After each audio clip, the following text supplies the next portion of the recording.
Love ಮಾಡಿ ಮದುವೆ ಆಗಿದ್ದಕ್ಕೆ ಈ ಮಗನ್ ಚಡ್ಡಿ ಸದ್ಯಕ್ಕೆ ತೊಳಿಬೇಕಾಗಿತ್ತು ನಾನು. ಅದ ನಮ್ಮಪ್ಪ ಹೇಳಿದ್ ಮದುವೆ ಆಗಿದ್ರೆ ಅಮೆರಿಕದಲ್ಲಿ ಇದ್ಕೊಂಡು ಅಲ್ಲಾದ್ರೂ ಅದನ್ನೇ ತೊಳಿತಿದ್ದೆ ಬಿಡು. ಏನನ್ಮ ಅಮೆರಿಕ ಇಲ್ಲಿ ಅಮೃತ್ಸರ ತೋರ್ಸೋದೆಲ್ಲ ಯಾಕೋ ಅನಿಸ್ತಿದೆ ನಂಗೆ. ಮದುವೆ ಅಂದ್ರೆ ಏನೇನೋ ಅನ್ಕೊಂಡಿದ್ದೆ, ಏನೇನೋ ಕನಸುಗಳು ಇಟ್ಕೊಂಡಿದ್ದೆ. ಇಷ್ಟೇನಾ? ಮದುವೆ ದಿನ ಅಷ್ಟೇ ರೀ ಖುಷಿಯಾಗಿರೋದು ನಾನು. ಅವತ್ತೇ ಚೆನ್ನಾಗಿ ಫೋಟೋ ತೆಗೆಸ್ಕೊಂಡು ಅವತ್ತೇ ಚೆನ್ನಾಗಿ ಕಬಳಿಸ್ಕೊಂಡಿದ್ದು ನೋಡಿ ನಾನು.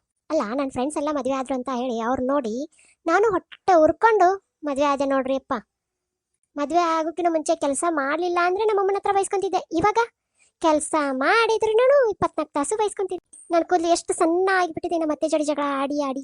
ಇದೇ ನಮ್ಮ ಅತ್ತೆ ಮದುವೆಗಿನ ಮುಂಚೆ ನನ್ನ ಸೊಸೆ ಎಷ್ಟು ಚೆನ್ನಾಗಿದ್ದಾಳೆ, ಎಷ್ಟು ಚೆನ್ನಾಗಿ ಓದ್ಕೊಂಡಿದ್ದಾಳೆ ಅಂತ ಹೇಳ್ತಿದ್ರು. ಈಗ ನಾನು ಕೆಲಸದವಳು ಅಂತ ನೋಡಂಗಿಲ್ಲ, ಆ ಥರ ಮಾಡ್ತಾರೆ ಕಣ್ರಿ. ನನ್ನ ಅಪ್ಪ ಅಮ್ಮ ಒಂದು ಕೆಟ್ಟ ಪದಗಳನ್ನ ಹೇಳ್ಕೊಡ್ತಿಲ್ಲ. ಇವಾಗ ನಮ್ಮ ಅತ್ತೆಯಿಂದ ಎಷ್ಟೊಂದು ಕೆಟ್ಟ ಪದಗಳ ಕಲ್ತಿದ್ದೀನಿ ಗೊತ್ತಾ. ಅಯ್ಯೋ, ನಾಳೆ ಬೇರೆ ಸ್ಯಾಟರ್ಡೆ, ನನ್ನ ನಾನಿ ಬಂದು ಒಕ್ಕರ್ಸ್ತಾಳೆ. ಅದು ಮಾಡ್ಕೊಡಿ ಅತ್ತೆ, ಇದು ಮಾಡ್ಕೊಡಿ ಅತ್ತಿಗೆ. ನಮ್ಮ ಅಮ್ಮನ ಮನೆಗೂ ಹೋಗೋಕ್ಕಾಗ್ತಿಲ್ಲ. ವಾರ ಪೂರ್ತಿ ಕೆಲಸ ಮಾಡ್ತೀನಿ, ವೀಕೆಂಡಲ್ಲಿ ಇವ್ರುಗಳು ಬೇರೆ. ನನ್ನಲ್ಲಿರೋ ಮುಗ್ಧತೆ, ಇನ್ನೋಸೆನ್ಸ್ ಎಲ್ಲಾನು ಸಾಯಿಸ್ಬಿಟ್ಟಿದ್ದಾರೆ ನೋಡಿ ಈ ಮನೆಯವರು. ಗೊಂಬೆ ಥರ ಇದ್ದವಳು ನನ್ನ ವಿಷ ತುಂಬಿ ತುಂಬಿ ತುಂಬಿ ಕೈ ಅಳಿಗತ ಮಾಡಿಬಿಟ್ಟಿದ್ದಾರೆ.